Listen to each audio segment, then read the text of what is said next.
بسم اللہ الرحمن الرحیم۔ السلام علیکم، آپ دیکھ رہے ہیں رائل ٹی وی یو کے۔ میں ہوں آپ کا ہوسٹ ناصر تارڑ۔ میں آپ کے لیے ایک پروگرام لے کر حاضر ہوں جس کا نام ہے اور جس کا عنوان ہے وائس آف اوورسیز، یعنی پردیسیوں کی آواز۔ پردیسیوں کی آواز کے اس پروگرام میں ہم مختلف پہلوؤں پر بات کریں گے، ان کے مسائل پہ بات کریں گے اور آپ سے مشورے بھی لیں گے۔ آج میں جس موضوع پر بات کرنے جا رہا ہوں وہ بچوں کے حوالے سے ہے، اور خاص طور پر چھوٹے بچوں کے حوالے سے ہے، جو ہم والدین کو ان کی نگہداشت، ان کی تربیت، ان کے مستقبل کے حوالے سے ہمیں دیکھنے اور ملنے کو سامنے ہمیں نظر آتے ہیں۔ تو ہمیں آج اپنی اس گفتگو کا آغاز 3 پوائنٹ سے میں نے کرنا ہے۔ پہلا جو نقطہ ہے وہ یہ ہے کہ ہمیں اپنے بچوں کے لیے بہت زیادہ دعائیں کرنی چاہیے۔ والدین اپنے بچوں کی تربیت کے لیے مختلف طور اور طریقے استعمال کرتے ہیں، اپناتے ہیں، لیکن یہ بھول جاتے ہیں کہ ہم اپنے بچوں کے لیے دعائیں بھی کریں۔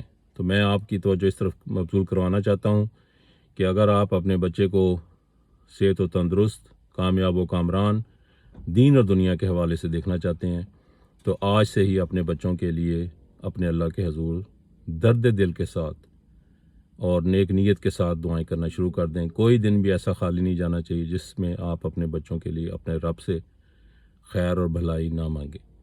نمبر 2، ماں باپ کا اپنا عملی نمونہ۔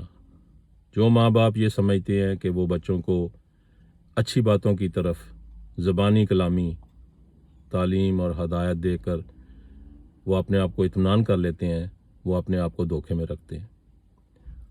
میں بشمول اپنے آپ سب سے یہ درخواست کرنا چاہتا ہوں کہ ماں باپ کا عملی نمونہ ہی اصل میں بچے کی رہنمائی اور اس کے اچھے مستقبل کی نشاندہی کرتا ہے۔ چھوٹی سی مثال دیتا ہوں کہ اگر آپ نے بچوں کو جھوٹ سے منع کرنا ہے یا جھوٹ سے دور رکھنا ہے، یا آپ یہ چاہتے ہیں کہ بچے کے اندر جھوٹ کی عادت نہ پڑے، تو پھر ہمیں سب سے پہلے اپنے اندر یہ بات اپنانی ہوگی کہ ہم اپنے آپ کو جھوٹ سے پاک کریں۔ تیسرے نمبر پر، ہم جب پردیس میں یہاں جو رہنے والے ہیں، ہمیں وقت کا سب سے بڑا مسئلہ ہے۔ ہم اپنے بچوں کو وہ وقت نہیں دے سکتے جو ہمیں دینا چاہیے۔ ہم ایک مخصوص، جس کو کہنا چاہیے، جب ہمارا کام سے ہم تھکے ہارے آئے ہوں اور خود بھی ریلیکس ہونا چاہیں، آرام کرنا چاہیں، اس کے اندر کو تھوڑا بہت اپنے بچے کو وقت دے دیا، لیکن یقین جانیں کہ وہ وقت بچے کی تربیت یا بچے کی زندگی کو بدلنے کے لیے ناکافی ہے۔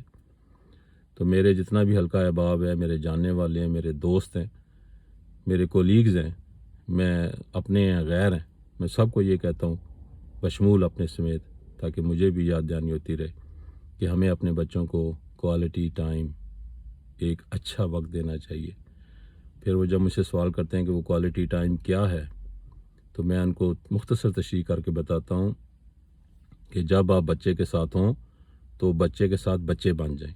آپ کا بچہ اگر اس عمر کا ہے کہ وہ آپ کے اوپر گھوڑا سواری کرنا چاہتا ہے تو آپ گھوڑے بن جائیں، اور بچے کے ساتھ خالص 1 گھنٹہ 2 گھنٹے جتنا بھی آپ دیکھ سکتے ہیں وہ خالص کے لیے ہوں۔ آپ کا فون کا سوئچ آف ہونا چاہیے، آپ کا ٹی وی خبرنامہ آپ کا بند ہونا چاہیے، آپ کے دیگر معاملات اس وقت صرف اور صرف بچے کے لیے ہونے چاہیے، اور آپ یقین کریں کہ بچہ آپ کا ریلیکس اور کانفیڈنس میں آنا شروع ہو جائے گا۔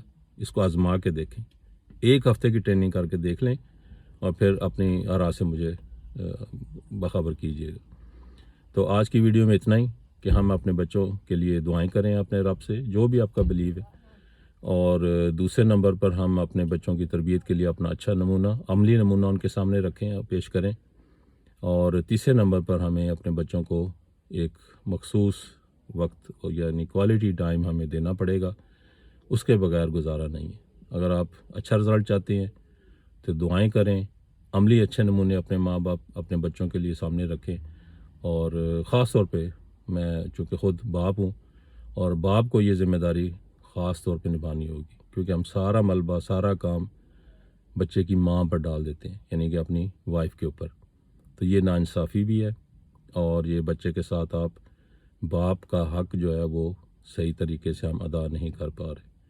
تو ہمیں اپنا ذمہ داری اپنے ہاتھ میں لینی چاہیے، اور ہمیں بچے کی تربیت کرنی چاہیے۔ اگلی ویڈیو تک کے لیے اللہ حافظ، اپنا بہت سا خیال رکھیے گا۔ السلام علیکم۔